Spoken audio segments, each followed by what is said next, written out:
In AutoCAD 2021, we've added a new drawing history feature, providing automatic insights right within the drawing to see the evolution of your work.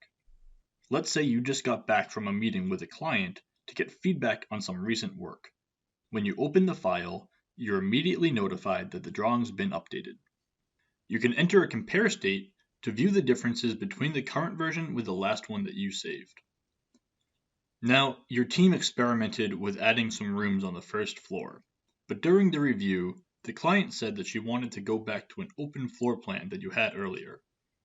You can pull up the new Drawing History palette to see past versions of the drawing. From this palette, you can filter previous versions by who saved them. You can also filter by when the drawing was saved. This looks like the right plan.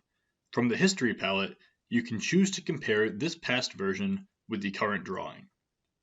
You'll see the open floor plan from the previous version represented in red. Let's turn off visibility for the previous version so you can select the new geometry and erase it. When you turn the previous version back on, it will show the open floor plan. You can use the import feature to bring this geometry into the current drawing.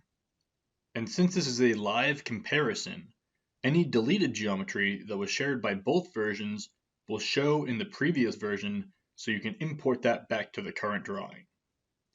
So now the open floor plan is restored. One benefit here is that the geometry that you import will automatically be added to the correct layer based on the layer from the previous version. Now, there were some recent changes that you wanted to keep in the drawing. We can see them here again, and you can leave them in place and exit the compare state with the best of both versions.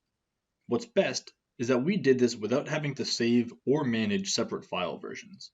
So with drawing history, you can get insight into the evolution of your work easier than ever before.